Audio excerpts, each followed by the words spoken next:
주님을 찬송하면서 할렐루야 할렐루야 내 앞길 멀고 험해도 나 주님만 따라가리 그 두려움이 변하여 내 기도 되었고 전날의 한숨 변하여 내 노래 되었네 주님을 찬송하면서 할렐루야 할렐루야 내 앞길 멀고 험해도 나 주님만 따라가리 내 주는 자비하셔서 늘 함께 계시고 내 궁핍함을 아시고 늘 채워주시네 주님을 찬송하면서 할렐루야 할렐루야 내 앞길 멀고 험해도 나 주님만 따라가리 주님을 찬송하면서 주님을 찬송하면서 할렐루야 할렐루야 내 앞길 멀고 험해도 나 주님만 따라가리 내 주와 맺은 언약을 영불변하시니 그 나라 가기까지는 늘 보호하시네 주님을 찬송하면서 할렐루야 할렐루야 내 앞길 멀고 험해도 나 주님만 따라가리 주님을 찬송하면서 주님을 찬송하면서 할렐루야 할렐루야 내 앞길 멀고 험해도 나 주님만 따라가리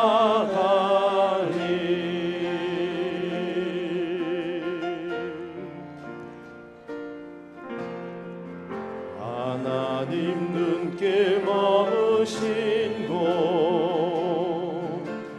그곳에 내 눈 머물고 하나님 손길 닿으신 곳 그곳에 내 손 닿으리 하나님 마음 드신 그곳에 내 맘도 두고 하나님 계획하신 그곳에 내 삶 드리리 나 경배합니다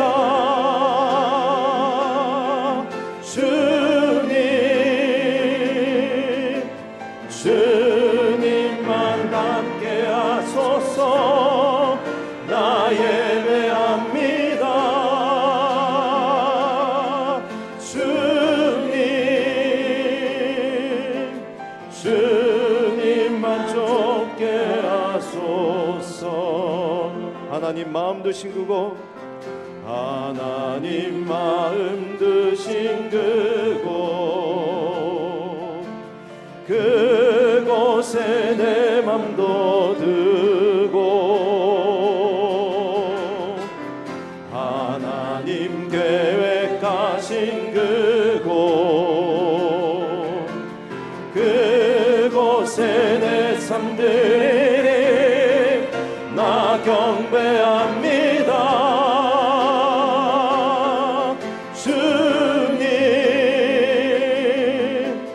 주님만 닮게 하소서. 나 예배합니다.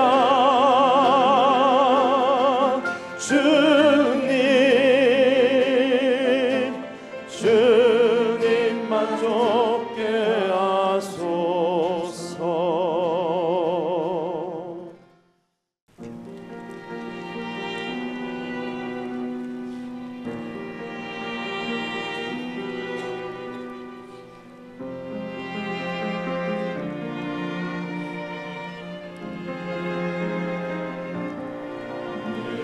주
하나님 말씀 열왕기상 3장 16절에서 28절까지 있는 말씀을 다 함께 찾겠습니다. 열왕기상 3장 16절에서 28절까지 차이신 줄 알고 한 절씩 교독합니다. 그때 장기 두 여자가 왕에게 와서 그 앞에 서며 한 여자는 말하되 내 주여 나와 이 여자가 한 집에 사는데 내가 그와 함께 집에 있으며 해산하였더니 내가 해산한 지 사흘 만에 이 여자도 해산하고 우리가 함께 있었고 우리 둘 외에는 집에 다른 사람이 없었나이다. 그런데 밤에 저 여자가 그의 아들 위에 누우므로 그의 아들이 죽으니 그가 밤중에 일어나서 이 여종 내가 잠든 사이에 내 아들을 내 곁에서 가져다가 자기 품에 누이고 자기의 죽은 아들을 내 품에 누였나이다. 아침에 내가 내 아들을 젖먹이려고 일어나 본즉 죽었기로 내가 아침에 자세히 보니 내가 낳은 아들이 아니더이다.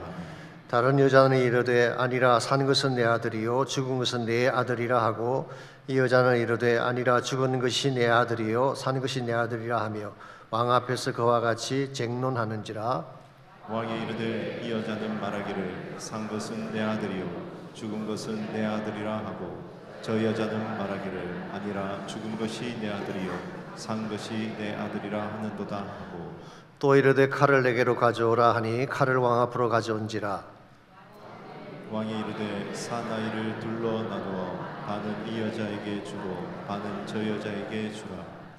그 사나들의 어머니 되는 여자가 그 아들을 위하여 마음이 불붙는 것 같아서 왕께 아뢰어 청하건대 내 주여 사나이를 그에게 주시고 아무쪼록 죽이지 마옵소서 하되 다른 여자는 말하기를 내 것도 되게 말고 네 것도 되게 말고 나누게 하라 하는지라.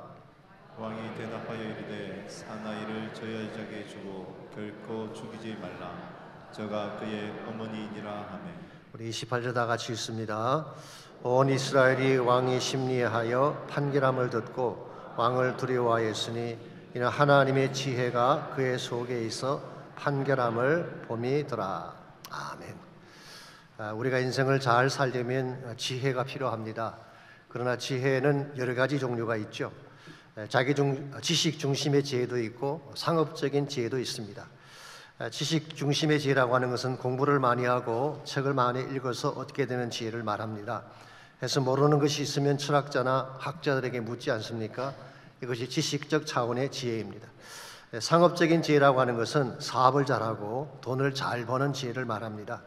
돈 버는 분들을 보시면은 남다른 안목과 전략을 갖춘 것을 볼 수가 있죠. 우리는 돈이 어디로 가는지 잘 모르는데 그분들은 돈이 흘러가는 게 보인대요. 비즈니스에 탁월한 지혜를 가졌기 때문입니다.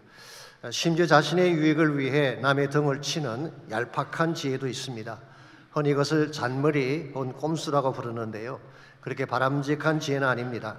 남을 해치고 자신의 유익을 챙기는 것이기 때문입니다. 한 번은 어떤 유태인이 기차를 타고 유럽을 여행하는데 같은 칸 맞은편에 폴란드 사람이 앉아 있었습니다. 식사 때가 되자 유태인은 청어 몇 마리를 꺼내더니 혼자서 먹기 시작했습니다. 몸통을 다 먹고 머리와 아가미 부분만 남게 되자 그는 그것을 종이에 싸는 것입니다. 이것을 지켜본 폴란드 사람이 물었습니다. 아니 왜 그걸 종이에 싸는 것이냐고. 사실은 버리려고 종이에 싸는 중이었는데 그렇게 물으니까 생각이 달라졌습니다. 그래서 대답하기를 이걸 먹으면 머리가 좋아진다고 해서 우리 집 아이에게 주려고 일부러 안 먹고 종이에 싸는 것입니다. 이 말에 귀가 번쩍 뜨인 폴란드 사람이 그 자신에게 팔라고 했습니다. 그래서 유태인이 그건 안 된다고 우리 아이에게 먹일 것이기 때문에 미안하지만 팔 수가 없다고. 그냥 더 안달이 난 폴란드 사람이 얼마면 되겠냐고 꼭 사고 싶으니까 값을 불러보라고 했습니다. 그래서 유대인이 못 이긴 체하고 정그릇이다면 머리 한 개당 10유로만 주십시오. 그래서 폴란드 사람이 거금 50유로를 주고 5개의 청어 머리를 샀습니다. 그리고 그걸 씹어서 2개를 먹었는데요. 아무런 맛도 없고 딱딱하기만 했습니다. 가만히 생각해 보니 너무 비싸게 주고 산 것 같았어요. 그래서 말하기를 아니 이렇게 맛도 없고 딱딱한 것을 그렇게 비싸게 팔다니 너무한 것 아닙니까? 그때 이런이 말을 합니다. 그것 보십시오. 벌써 머리가 좋아지고 있잖아요. 그걸 이제야 깨달았나 이제 그런 의미겠죠. 이건 수단 방법을 가리지 않고 돈을 벌겠다고 하는 유태인들의 상수를 비꼬는 그런 이야기입니다만은 이와 같은 것은 진정한 의미에서 지혜라고 할 수가 없습니다. 눈앞의 이익을 위해서 상대방을 속인 것이기 때문이죠. 이것은 잔머리라고 부르는 것이 옳을 것입니다. 잔머리를 굴리게 되면 처음에는 잠깐 이익을 볼지 모르지만 긴 안목에서 보면 이건 이기는 전략이 아닙니다. 결국 신용을 잃어버리게 되고 나중에는 사람들까지 잃게 되기 때문입니다. 그러므로 참된 성공을 이룩하려면 잔머리보다는 사람들을 축복할 수 있는 바른 지혜를 가져야 됩니다. 오늘 세상에 많은 사람들은 잔머리를 통해서 출세도 하려고 하고 성공도 하려고 하지만 여러분과 저는 그렇게 살아서는 안 됩니다. 참된 지혜라고 하는 것은 하나님께서 우리에게 보여주시는 지혜를 말합니다. 이건 세상의 지혜와는 다른 것이죠. 특별히 하나님이 주시는 지혜는 한 두 가지 특징을 소개해 드릴 수가 있는데요. 첫 번째로 그것은 진리에 근거한 지혜입니다. 더 정확하게 말씀드리자면은 진리의 말씀에 근거한 지혜다, 그렇게 표현할 수가 있습니다. 아무리 화려하고 그럴듯해 보여도 말씀의 길을 벗어났다면 그건 바른 지혜라고 할 수가 없습니다.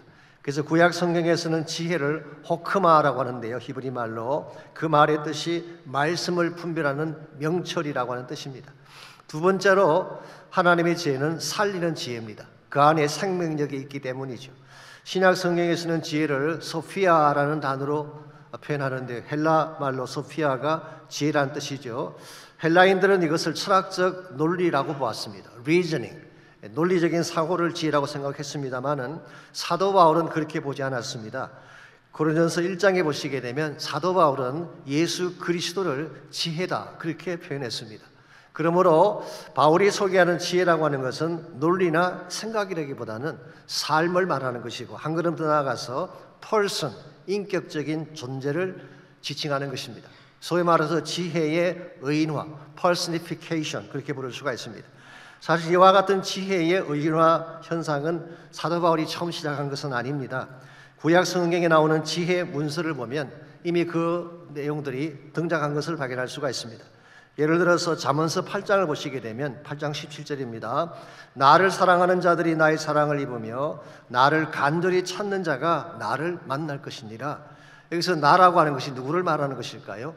흔히 많은 분들이 이것을 하나님이라고 해석을 하고 그렇게 설교를 하기도 합니다. 하나님을 간절히 찾으면 만난다라고 할 때 이 말씀을 인용하지만 그 말씀의 앞뒤를 잘 보면 이 나가 하나님을 지칭하는 것이 아닌 것을 발견할 수가 있습니다. 잠언서 8장 12절에 보게 되면 나 지혜는 명철로 주소를 삼으며, 여기서 말하는 나는 지혜를 의미하는 것입니다. 쉽게 말하면 지혜를 인격화한 것입니다. 더 놀라운 사실이 뭐냐고 하면요, 잠언서 8장 22절에서 30절까지를 보시면은 이 지혜가 창세 전부터 있었대요. 천지 만물을 창조하실 때에 내가 그 곁에 있어서 창조자가 되어 날마다 그의 기뻐하신 바가 되었다, 그렇게 기록하고 있습니다. 이 정도 말씀을 드리면은 저희 교회 성도님들은 아마 눈치를 채실 것입니다. 여기서 말하는 창세 전부터 하나님과 함께 하셨던 지혜가 누구를 지칭하는 것일까요? 로고스이신 그리스도를 말하는 것입니다. 그러므로 성경이 말하는 지혜의 핵심은 단순한 사상이나 논리가 아니라 삶을 말하는 것이고 펄슨이신 그리스도를 말하는 것입니다. 자, 이 지혜의 원천이신 예수님이 무엇을 하셨나요? 결박당한 자를 풀어주고 죽은 자를 살리는 일을 하셨습니다. 왜냐하면 그분 자체가 life-giving wisdom, 살리는 지혜의 근본이시기 때문에 그렇습니다. 실제로 요한복음 8장에 보시면은 살리는 지혜가 무엇인가에 대한 좋은 예가 소개가 되어 있습니다. 한 번은 바리새인과 서기관들이 현장에서 가늠하다 잡힌 여자를 예수님 앞에 끌고 왔습니다. 그리고 묻기를 율법에는 이런 자들을 돌로 치라고 했는데 당신은 어떻게 하시겠습니까? 만일 예수님께서 돌로 치라고 하면 자기 앞에서 한 여자가 비참하게 죽어야 합니다. 그렇게 되면 지금까지 사랑을 가르쳐온 주님의 가르침이 무의미해지고 말 것입니다. 그렇다고 그냥 가게 한다면 율법을 부인한다고 몰아갈 것입니다. 그러므로 이렇게 해도 빠져나갈 수가 없고 저렇게 해도 빠져나갈 수가 없는, 사실 이것이 바리새인들이 노렸던 함정이기도 하죠. 그때 예수님께서 뭐라고 말씀하셨나요? 너희 중에 죄 없는 자가 먼저 돌을 들어 치라. 참 기가 막힌 해법이 아닐 수가 없습니다. 누구도 예상하지 못한, 누구도 반박할 수 없는 답변을 하신 것입니다. 이 답변 앞에서 하나씩 하나씩 돌을 놓고 다 떠나간 후에 예수님께서 여인에게 말씀하십니다. 나도 너를 정죄하지 아니하노니 가서 다시는 죄를 짓지 말라. 이게 여러분 살리는 지혜를 말하는 것입니다. 죄가 없다는 말이 아닙니다. 분명히 그 여인이 죄를 지었습니다. 그럼에도 불구하고 그 죄마저도 용서하신 후에 새로운 삶의 길을 여는 것이 life-giving wisdom이라는 것입니다. 그 반면에 율법의 잣대를 들이대면서 돌을 들었던 바리새인들의 지혜는 어떤 것일까요? 어떻게든 사람을 죽이려고 하는 그런 지혜였습니다. 율법을 빙자해서 사람을 처형하려고 했습니다. 한 가지 흥미로운 사실은요, 그들이 인용했던 율법이 신명기 22장 22절 말씀인데요, 그게 어떤 말씀이 기록됐는지 아십니까? 통관을 한 경우에 남자와 여자 둘 다 죽이라고 되어 있습니다. 그런데 예수님께 앞에 끌고 온 것은 여자만 끌고 왔어요. 남자는 어디로 가고 여자만 끌고 온 것인가요?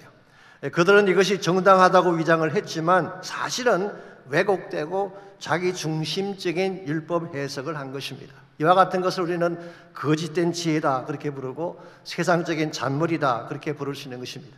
아시겠지만 한국이나 미국의 사법제도를 보십시오. 정말 just and fair, 정당하고 바르다고 생각하십니까? 많은 경우에 가진 자 편이죠. 기득권자의 편을 둡니다. 이와 같은 세상적인 지혜를 가지고는 세상을 밝게 만들 수가 없습니다. 오히려 하나님께서 우리에게 보여주신 진리가 있는 지혜, 죽이는 지혜가 아니라 사람을 살리는 지혜를 가져야지 우리 때문에 세상이 더 밝게 변하고 아름답게 변하게 되는 것입니다. 어떻게 하면 잔머리가 난무하는 이 마지막 시대에 여러분과 저는 살리는 지혜를 소유함으로써 이 땅을 더 밝게 아름답게 변화시켜 갈 수 있을지 오늘같이 봉독한 본문을 중심으로 여기서 함께 정리해 보려고 합니다.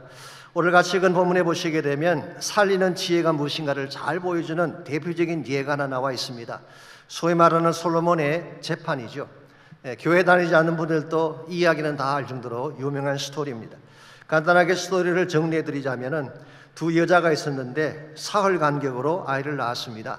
근데 한 여자가 밤에 잠을 자다가 실수로 자기 아이를 깔아서 숨지게 한 것입니다. 그때 이 여자가 다른 여자의 아이, 즉 자신의 죽은 아이를 그 여자 품에 넣고 살아있는 아이를 바꾸치기 한 것입니다. 아침에 다른 여자가 깨어나서 젖을 먹이려고 보니까 아이가 죽어 있는 것입니다. 근데 보니까 자기 아이가 아니에요. 여러분, 아무리 아이가 어려도요, 엄마는 그 아이를 알아보는 법입니다. 그래서 이 아이가 자기 것이 아니니까 살아있는 아기를 돌려달라 그렇게 했더니 다른 여자가 그럴 수 없다, 돌려줄 수 없다라고 우겼어요. 결국 두 사람 사이에서 해결이 나지 않자 이것을 솔로몬 왕에게 재판해 달라고 가져온 것입니다. 사실 이것은 쉬운 재판은 아니었습니다. 첫 번째로 정인이 없습니다. 당사자들 외에는 다른 정인이 한 명도 없습니다. 유대인이나 이스라엘의 재판에 있어서는 정인이 최소한 2명 이상 있어야 되는데 정인이 없는 재판이었어요. 두 번째로 증거도 없습니다. 요즘 같으면 DNA 조사를 금방 나오겠지만 고대 사회는 그런 것이 없습니다. 세 번째로 이것은 공개 재판이었습니다. 아마도 솔로몬이 왕이 된 후에 처음으로 백성들 앞에서 재판일 가능성이 많죠. 그렇다면 여기서 잘해야지 자칫 잘못하게 되면 그의 권위와 위상이 땅에 떨어지게 되는 것입니다. 이와 같은 상황 속에서 솔로몬이 어떻게 했나요? 24절과 25절에 의하면 칼을 가져오게 한 후에 그 칼로 아이를 둘로 나누어서 반은 이 여자에게 반은 저 여자에게 주라고 했습니다. 어떤 성경 주석가는 아이의 생명을 담보로 버린 위험한 진실 게임이다 그렇게 비판하기도 합니다만은 꼭 그런 의미는 아닙니다. 외적인 증거로 판결이 불가능하니까 마음속에 있는 내적 증거를 끄집어내기 위해 그런 조치를 취한 것입니다. 그때에 한 여자는 이 아이를 절대 죽이지 말고 살려달라고 애원을 합니다. 그 반면에 또 다른 한 여자는 내 것도 되게 말고 너의 것도 되게 하지 말고 나누어 달라 그렇게 요청을 했습니다. 자, 이 두 사람 중에 누가 진짜 엄마일까요? 당연히 아기의 생명을 살게 해달라고 애원한 그 여자일 것입니다. 그 반면에 자신의 욕망을 위해서는 죽여도 오케이, 파괴시켜도 오케이라고 말했던 그 여자가 가짜이죠. 우리는 여기서 두 가지 종류의 지혜를 발견할 수가 있습니다. 첫 번째가 죽이는 지혜입니다. 나의 이익, 나의 뜻을 위해서라면 상대방을 죽여도 괜찮고 파괴해도 괜찮다는 그런 사고방식이에요. 이런 사람들은 군무술수를 잘 씁니다. 꼼수도 잘 씁니다. 없는 말도 만들어내고 진실도 왜곡해서 전달을 하는, 이게 소위 말하는 세상 사람들이 잘 쓰는 잔머리 지혜인 것입니다. 이런 지혜를 갖게 되면 잘 살 것 같지만, 처음에는 앞서가는 것처럼 보이지만 결국은 자기 꾀에 빠져서 무너지게 되는 것입니다. 두 번째는 살리는 지혜이죠. 이게 솔로몬이 보여주었던 지혜였습니다. 칼을 가져오라라고 했지만 사실은 아들도 살리고 엄마도 살리기 위한 솔로몬의 배려 깊은 조치였습니다. 여러분과 저에게도 이런 지혜가 필요합니다. 사람을 죽이고 파괴하는 지혜가 아니라 오히려 사람을 살려낼 수 있는 지혜, 상처받은 사람들에게 힘을 실어줄 수 있는 지혜가 필요하죠. 한 걸음 더 나아가서 절망 가운데 죽어가는 사람들에게 생명을 전달하고 사망의 그늘에 앉아 신음하는 자들을 건져내는 바른 지혜를 가져야지 우리 때문에 이 땅이 변화되게 되고 복음의 역사가 딴 것까지 나아가게 되는 것입니다. 이런 면에서 우리가 물어야 될 중요한 질문은 이것입니다. 우리는 과연 어떤 지혜를 추구하며 살고 있느냐는 것입니다. 세상 사람들처럼 잔머리를 굴리면서 내 이익을 위해 살고 있는지, 아니면은 하나님의 지혜를 잘 배워서 성경에 기록된 것처럼 수많은 자들을 살리고 힘나게 만드는 그런 지혜를 추구하며 살고 있는지, 우리가 어떻게 하면 죽이는 지혜가 아니라 살리는 지혜를 통해서 하나님이 기뻐하는 좋은 열매를 맺으며 살아갈 수 있을지, 오늘 본문에 소개된 솔로몬의 케이스를 통해서 살리는 지혜를 갖는 데 꼭 필요한 세 가지 요소를 함께 정리해 보려고 합니다. 첫 번째로 살리는 지혜를 가지려면 경청하는 마음이 필요해요. 경청한다는 말은 귀를 집중해서 잘 듣는다 그 말이죠. 상대가 하는 말을 집중해서 잘 들을 수 있는 귀를 가져야지 바른 판단을 내릴 수 있게 되고 바른 지혜를 행할 수가 있는 것입니다. 그래서 탈무드에 보시면 이런 말이 나옵니다. 지식은 말하려 하고 지혜는 들으려 한다. 지식을 많이 가진 사람들, 좀 공부했다는 사람들은 자꾸 자기 안에 있는 걸 자랑하려고 하잖아요. 가르치려고 하잖아요. 그런데 지혜는 그렇게 하지 않습니다. 들으려고 하는 것입니다. 뭘 말하나 귀를 기울이는 것이 참된 지혜다, 그런 말이에요. 지난 주일 설교 때 말씀을 드렸습니다마는 솔로몬이 기본산당에서 1,000번제를 드린 후에 하나님께서 뭘 원하느냐, 내가 주겠다 그랬을 때에 무엇을 구했나요? 듣는 마음을 구했어요. Listening heart. 솔로몬은 잘 듣는 마음을 나에게 주셔서 하나님 음성도 듣게 하시고 백성들에게도 귀를 기울이게 하십시오. 그게 솔로몬의 요청이었고 하나님께서 솔로몬에게 듣는 마음을 주셨죠. 우리가 듣는 마음을 가져야지 바른 지혜를 행할 수 있게 돼요. 이 듣는 마음이라고 하는 것은 1차적으로는 하나님 말씀을 잘 듣는 것을 의미하겠죠. 말씀에 귀를 기울이고 말씀에 순종할 때에 솔로몬처럼 구하지 아니한 부와 장수까지 하나님께서 허락해 주시는 것입니다. 또 한 가지 측면은 하나님 말씀도 잘 들을 뿐만 아니라 사람들의 말을 잘 들을 수 있는, 특별히 작은 자들의 아픔에 귀를 기울일 수 있는 마음, 이게 사실은 참된 지혜인 것입니다. 오늘 16절 말씀 보시게 되면 이 두 여자의 신분이 소개가 되어 있습니다. 창기라고 했어요. 창기 두 여자. 이 창기라는 말은 prostitute, 대다수의 영어 성경들은 그렇게 번역을 했습니다. 창녀라고 번역을 했습니다. 혹은 여관집 같은 데서 일을 하는 여자를 지칭할 수도 있습니다. 기생나합 같은 케이스죠. 어느 케이스든지 간에 그 당시 사회 구조상 가장 저급하고 보잘것없는 하위 계층의 사람들이 이 두 여인이었습니다. 일반적으로 이 하위 계층의 사람들의 말은 무시하는 경향이 있죠. 가진 자나 권세 있는 사람들의 목소리는 잘 듣지만 가지지 못한 보잘것없는 사람의 말은 무시하는 것이 일반적인 통례입니다. 그런데요, 솔로몬은 어떻게 했습니까? 이와 같이 낮은 자의 이야기를 처음부터 끝까지 다 들어주었어요. 심지어 자기 앞에서 서로 우기면서 알교를 하는데도 끝까지 그 사연을 다 들어주셨어요. 한국의 고을 원님 정도만 되어도 무엄하다, 닥치지 못할까 이렇게 국발해줄 텐데 솔로몬은 일국의 왕임에도 불구하고 끝까지 그 창기 두 여자가 하는 이야기를 경청한 것입니다. 이게 솔로몬이 가졌던 지혜의 아름다운 모습이죠. 여러분, 작은 자들의 아픔, 가지지 못한 자들의 아픔에도 귀를 기울일 수 있을 때에 하나님이 기뻐하는 열매를 맺을 수가 있습니다. 오늘 세상은 그렇지가 못합니다. 작은 자들의 소리는 무시하고 정치하는 분들 보십시오. 힘없는 마이너리티의 소리에는 전혀 귀를 기울이지 않습니다.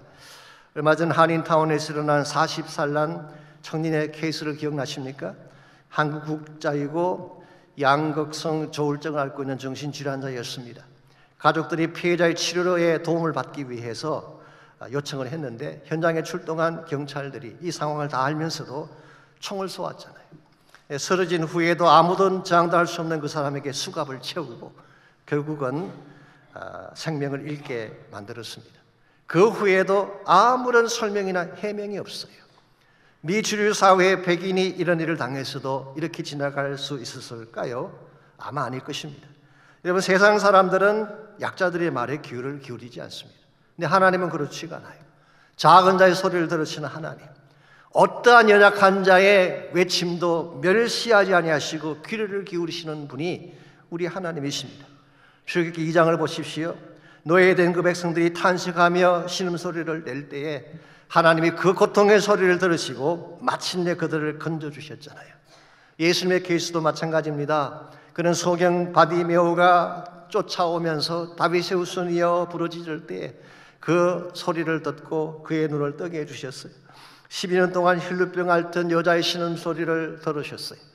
귀신 들린 딸을 둔 스로보니게 여인의 간청을 들으셨어요.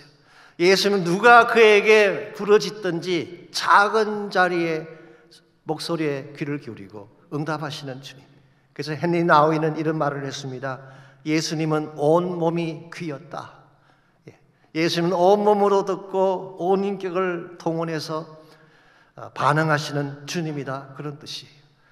오늘 여러분과 제게도 이와 같은 마음이 필요합니다. 정말 하나님이 기뻐하는 삶을 살기를 원한다면 이런 마음을 가져야 돼요. 작은 자의 탄식 소리에 귀를 기울이는 자가 하나님 나라 일꾼이 될 수가 있습니다. 저 멀리 먼 지역에서 통곡 가운데 부르짖는 열방의 소리를 듣는 자가 선교사가 되고 사역자가 되어서 하나님 나라를 위해 달려가게 되는 것입니다. 인도 사역으로 유명한 일라이 스탠리 존스라는 분이 계시잖아요. 이분은 미국 감리교 출신의 선교사입니다만은 인도에서 평생을 보냈어요. 간디의 친구로서 간디가 암살당한 후에 그의 전기를 서기했던 분입니다만은 이분이 88세 되던 해에 뇌졸중으로 쓰러지게 되셨습니다. 몸을 움직일 수는 불구가 된 거예요. 그럼에도 불구하고 1972년 예루살렘에서 열린 아시람 세계 선교 대회에 휠체어를 타고 오셔서 강연을 했습니다. 그 강연 마지막 대목에서 그는 다시 인도로 돌아가서 선교를 하겠다고 선포를 했어요.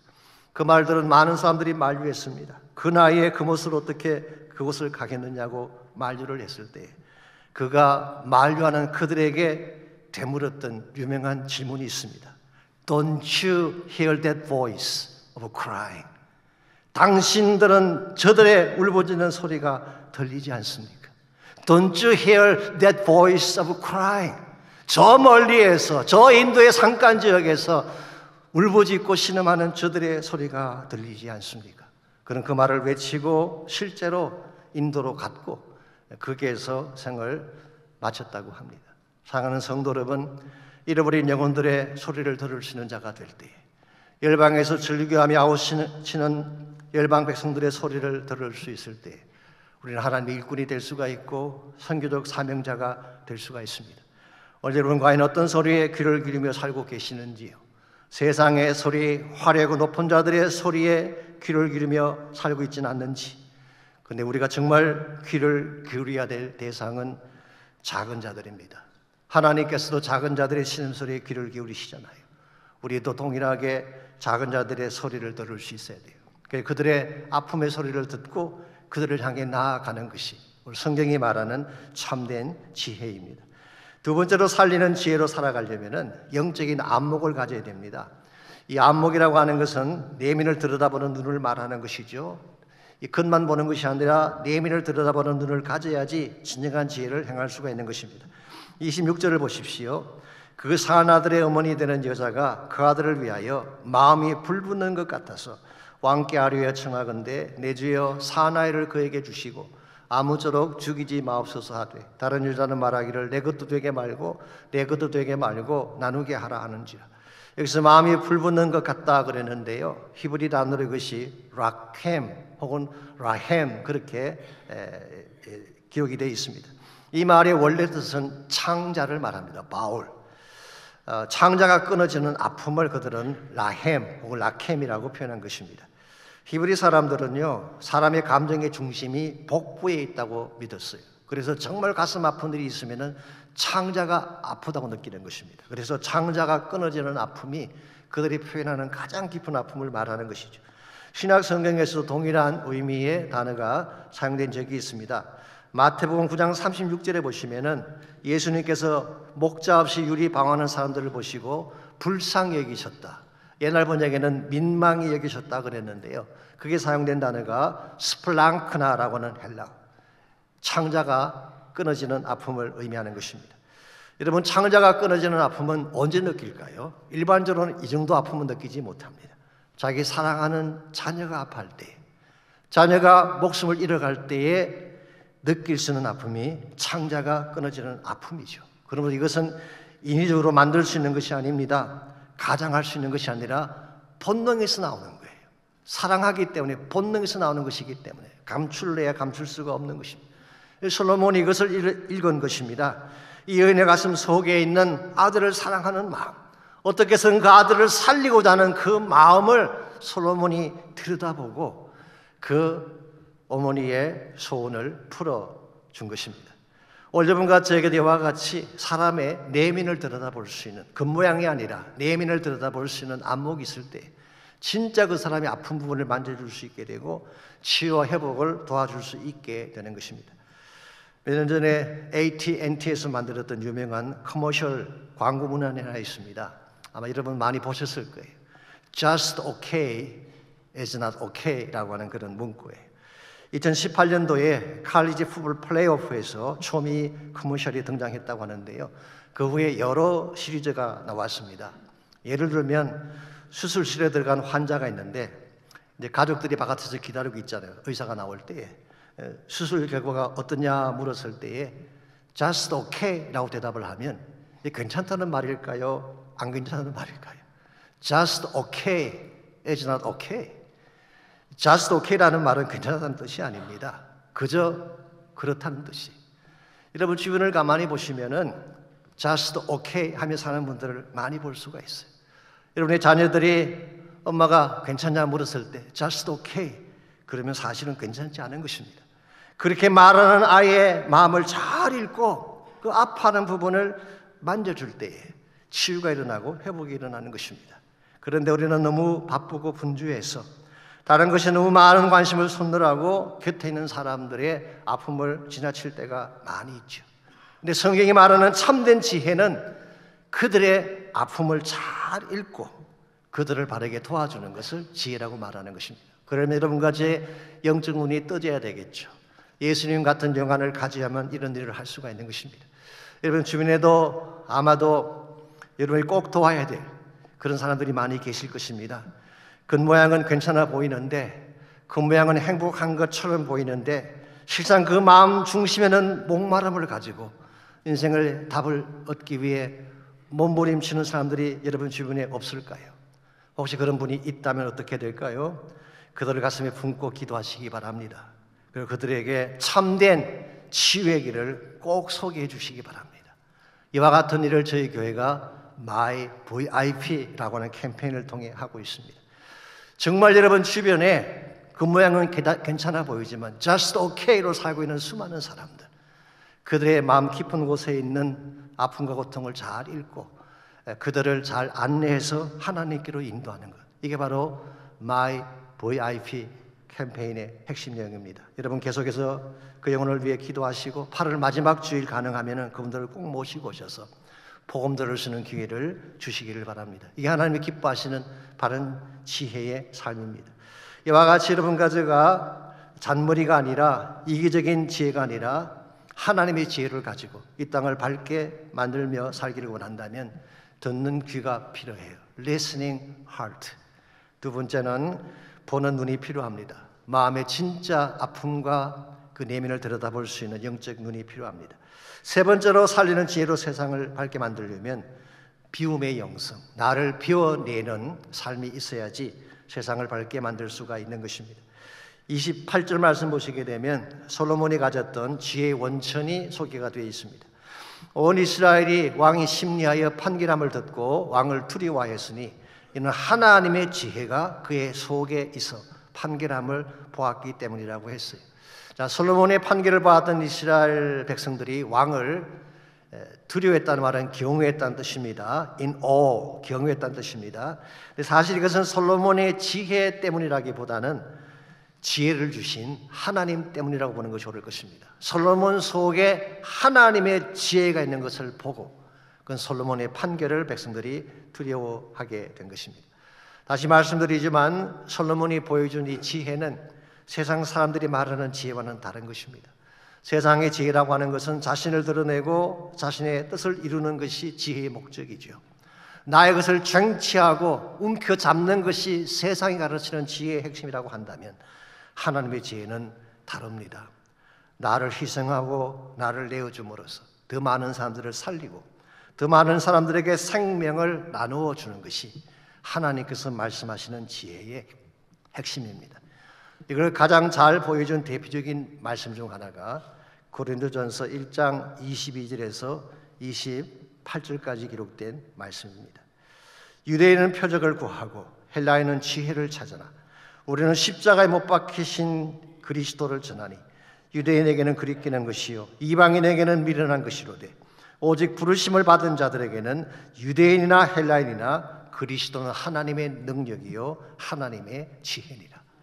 유대인들은 표적을 구합니다. 무엇인가를 보여주어야만 믿는 사람들이죠. 그 반면에 헬라 사람들은 지혜를 추구한다고 했습니다. 여기서 말하는 지혜는 헬라니스틱 지혜를 말합니다. 논리적이면서 체계적이면서 분석적이면서 리저닝을 하는 그 지혜. 아시는 대로 고린도 지방은 대표적인 헬라 도시 아닙니까? 로마 제국 당시 때에 마케도니아 지역이 있고 그 밑에 아가야 지방이 있죠. 이 둘을 합쳐서 그리스라고 불렀는데요. 마케도니아의 수도가 아테네였습니다. 아가야의 수도가 고린도였죠. 그러므로 이 고린도 지방은 아주 전형적인 헬라주의적인 철학적 사고를 가진 그런 지역이었습니다. 자, 바울이 그 지역에 가서 십자가의 복음을 전하니까 다들 미련하다고 보았어요. 스투핏하다는 것입니다. 이 헬라적인 지혜의 기준을 가지고 예수님의 십자가 사건을 보니까 미련하기 짝이 없는 거예요. 죽었잖아요. 희생됐잖아요. 모든 걸 다 쏟아 부었잖아요. 헬라인들이 보기에는 미련하게 보인 것입니다. 그런데 바울은 강조합니다. 너희들은 미련하게 보았는지 모르지만 너희들은 이 예수님의 십자가를 리젝트했는지 모르지만 이 십자가야말로 그리스도의 십자가야말로 하나님의 능력이요 하나님의 지혜다. 이 십자가만이 인류를 살릴 수 있는 유일한 생명이다. 그런 뜻입니다. 여러분 기억하십시오. 세상의 지혜는 가지라고 가르칩니다. 장악하라고 가르칩니다. 이익적인 추구를 하라고 가르치지만 하나님의 지혜는 반대입니다. 비우라고 말하고 있어요. 포기하라고 말하고 있어요. 나의 소중한 것을 내어주라고 말씀하고 있습니다. 나를 내어줄 때에 우리가 십자가의 길을 따를 때에 죽은 자들이 살아날 수가 있고 그들의 생명이 구원받을 수 있기 때문에 여러분과 저는 이 지혜를 배워야 됩니다. 이 지혜를 가져야지 하나님의 복음이 땅끝까지 전파될 수가 있고 그 결과 죽은 수많은 사람들이 살아나게 되는 것입니다. 우리는 지금까지 어떤 지혜를 추구하며 살아왔는지요? 정말 잔머리를 굴리면서 나의 이익을 추구하며 내가 잘 되는 것만을 추구하며 살아오지 않았는지 혹시 그랬다면 이제는 우리는 돌이켜야 됩니다. 하나님의 지혜를 배워야 됩니다. 그리고 이 땅을 밝게 만드는 데 우리 삶을 드려야 됩니다. 하나님의 지혜를 배우러 말미암아 이 땅을 밝고 빛나게 만들려면 1차적으로 듣는 귀가 꼭 필요합니다. 이 땅끝 사람들의 탄식을 여러분 들으셔야 돼요. 저 외딴 곳, 저 먼 곳에서 부르짖는 The voice of crying, 울부짖는 저들의 소리를 들어야지 하나님의 지혜를 통해 세상을 변화시킬 수 있습니다. 두 번째로 내면을 들여다볼 수 있는 영적 눈이 필요해요. 주님과 같이 주님과 깊이 교제함으로 말미암아 주님의 마음을 잘 깨닫고 주님이 보았던 그 눈을 가지고 사람들을 보고 세상을 볼 수 있어야 됩니다. 마지막 세 번째로 나를 비울 수 있어야 됩니다. 주님께서 십자가 길을 선택하기 위해 자신의 모든 것을 다 포기했던 것처럼 우리도 나를 비워낼 수 있을 때에 우리 때문에 복음이 전파되게 되고 땅끝까지 복음의 열매가 맺혀져 가게 되는 것입니다. 세계 2차 대전이 한창이던 1943년 1월 22일 뉴욕에서 출발한 수송선 배가 한 척이 있었습니다. 도체스터라고 하는 병력 수송선인데요. 904명의 병사를 태우고 북쪽을 향해 항해를 하고 있었습니다. 그런데 항해한 지 12일째 만에 독일 잠수함이 쏘는 의뢰를 맞게 됩니다. 의뢰를 맞은 도체스터는 얼마 가지 않아서 물에 잠기게 되고 그 배 탔던 많은 병사들은 바다 속으로 죽음을 향해 나갈 수밖에 없었습니다. 그때 4명의 군복이 있었는데, 군목이 그 차플린이 그 배에 타고 있었는데요. 그분들이 침착하게 구명조끼를 나누어 주고 병사들을 구명정 타는 곳까지 안내를 하게 됐습니다. 그런데 준비된 구명조끼가 충분하지가 못했어요. 모자라게 된 것입니다. 더 이상 나누어질 구명조끼가 없었어요. 그때 군목인 클라크 폴링이라고 하는 중위가 병사에게 물었습니다. 자네 예수 믿는가? 아닙니다.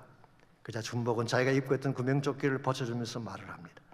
나는 예수를 믿기 때문에 지금 죽어도 천국에 갈 수가 있다. 그런데 당신은 그렇지 못하지 않는가? 그러면 이 구명조끼를 입고 살아서 꼭 예수님 믿고 천국에서 다시 만나자. 그리고 4명의 군복들이 모두 자기의 구명조끼를 벗어서 병사들에게 주고 그들은 가판 위에서 함께 기도하다가 생을 마쳤다고 합니다. 그 후에 생존한 병사 중에 한 명인 그레디 클락이라고 하는 사람은 군복들의 최후를 이렇게 진술을 했습니다. 내가 본 마지막 장면은 군복들이 기도하는 모습이었습니다. 그들은 최선을 다했고 나는 그들을 다시 보지 못했습니다. 그러나 저는 그날 예수님의 십자가를 보았습니다. 그들은 병사를 살리기 위해 자신들은 죽음을 선택했습니다. 그날 밤 병사 904명 중에 605명이 전사를 했다고 합니다.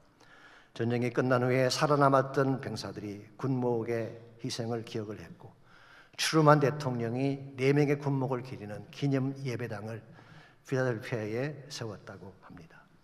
저는 분명히 확신합니다. 비록 그들의 이 땅에서의 생애는 짧았지만 그들의 이름은 영원토록 천국에서 해같이 빛날 것이라고 확신합니다. 이게 지혜자의 삶이에요. 이와 같은 삶을 통해서 하나님이 영광 받으시는 것입니다. 사랑하는 성도 여러분, 우리는 그동안 하나님의 많은 축복을 받으며 살아왔죠. 아직도 부족한지 더 많은 축복을 달라고 하며 사는 것이 우리의 모습 아닌가요? 그런데 이제는 주님을 위해 나의 것을 드려야 할 시간입니다. 하나님은 자신의 모든 것을 다 나를 위해 주셨는데 우리는 그분을 위해 과연 무엇을 드릴 수가 있을까요? 저는 이 아침 여러분과 제가 주님의 눈물을 보았으면 좋겠습니다. 잃어버린 영혼들을 위한 눈물, 아직 복음 듣지 못한 채 죽어가는 자들을 향한 눈물, 추수할 것은 너무나 많은데 일꾼이 없어 탄식하시는 주님의 눈물을 볼 수 있으면 좋겠습니다. 이 아침 설교를 마치면서 이 주님의 눈물을 담은 영상이 한 편 있는데 이걸 함께 나누고 기도하는 시간을 가지면 좋겠습니다. 당신은 이 지구본에서 무엇을 보시나요? 대륙이나 바다? 국가나 영토? 그러나 하나님은 사람들을 보고 계십니다.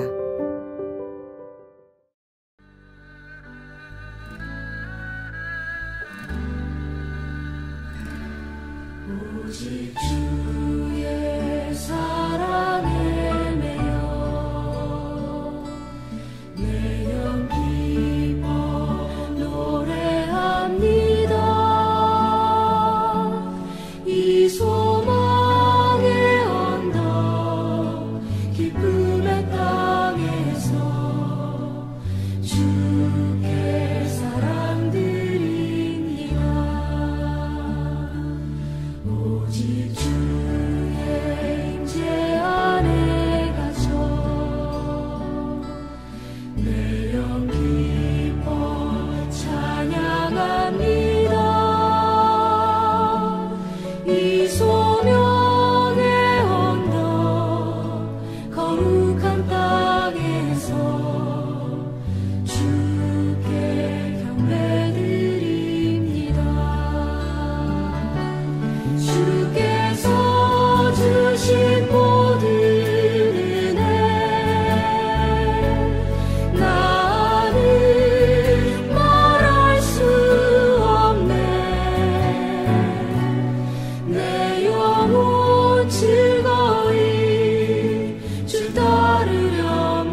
영상 속에 나타난 저 얼굴들이 주님이 그렇게 사랑하시는 얼굴들입니다.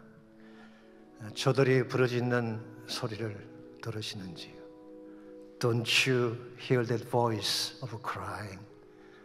울며 울부짖는 저들의 소리를 듣고 계시는지요? You can do something. 여러분이 하실 수 있는 일이 있습니다. 눈물 지으며 탄식 중에 있는 주님을 위해 이 아침 여러분이 할 수 있는 일이 무엇인지를 기억하고 주님 앞에 헌신하고 결단하는 시간이 있으면 좋겠습니다. 우리가 만일 헌신해야 된다면 주님 사랑 때문입니다. 오직 주의 사랑에 매여 내 영 기뻐 노래하고, 오직 주의 사랑에 매여 소망의 언덕 거룩한 땅을 향해 나아가고, 오직 주의 사랑에 매여 하나님의 부르심의 뜻을 향해 나아갈 수 있는 여러분과 제가 됐으면 좋겠습니다. 주께서 주신 모든 은혜 어떻게 다 말로 할 수가 있겠어요?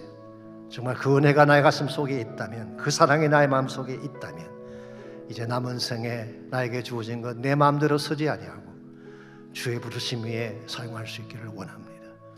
여러분의 남은 인생을 주께 드리시고 물질, 시간, 재능 주님 앞에 올려드려서 주의 소시는 그날까지 이 사명을 잘 감당해서 하나님 영광 되었으면 좋겠습니다.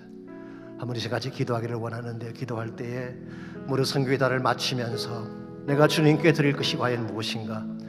여러분이 꼭 물질이라도 괜찮습니다. 여러분의 삶을 드리십시오. 나를 위해 달려왔던 내 인생을 이제 하나님 영광에 드리겠다고 고백하시고 남은 생에 주의 복음과 부르심 위에 헌신하는 시간이 있기를 원합니다. 오직 주의 사랑에 매여 내 영 기뻐 노래합니다. 이 소망의 언덕 기쁨의 땅에서 주께 사랑드리. 우리 다 일어나셔서 다시 한번 고백합니다. 오직 주의 사랑에 매여 내 영 기뻐 노래합니다. 이 소망의 언덕 기쁨의 땅에서 주께 사랑드립니다. 오직 주의 임재 안에 갇혀 내 영 기뻐 찬양합니다. 이 소명의 언덕 거룩한 땅에서 주께 경배드립니다. 주께서 주신 모든 은혜 나는 말할 수 없네. 내 영혼 즐거이 주 따르렵니다. 주께 내 삶 드리. 주께서 주신 모든 은혜, 주께서 주신 모든 은혜 나는 말할 수 없네. 내 영혼 즐거이 주 따르렵니다. 주께 내 삶 드리. 다시 한번 선포합니다. 주께서 주신 모든 은혜 나는 말할 수 없네. 내 영혼 즐거이 주 따르렵니다. 주께 내 삶 드립니다.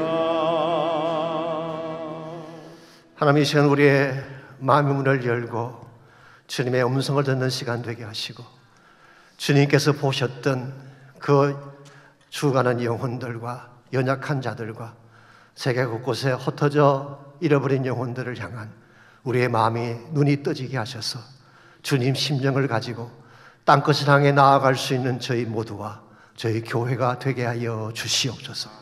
주 예수 오시는 그날까지 복음 전하는 교회가 되게 하시고 선교적 교회가 되게 하시고 주의 나라 킹덤 비전을 이루는 교회가 되게 하셔서 정말 앞장서 나아가 주님 다시 오실 때 주님을 맞이할 수 있는 저희 교회 되게 하여 주시옵소서. 이제는 우리 구주 예수 그리스도의 은혜와 하나님 아버지의 무한하신 사랑과 성령님의 충만한 임재하심이 예배를 마치고 돌아가는 모든 성도 한 분 한 분에게 가정과 삶의 터전과 자녀들과 자손들 위해 이제로부터 주님 다시 오시는 그날까지 항상 함께 하시기를 예수님의 이름으로 간절히 축원하옵나이다.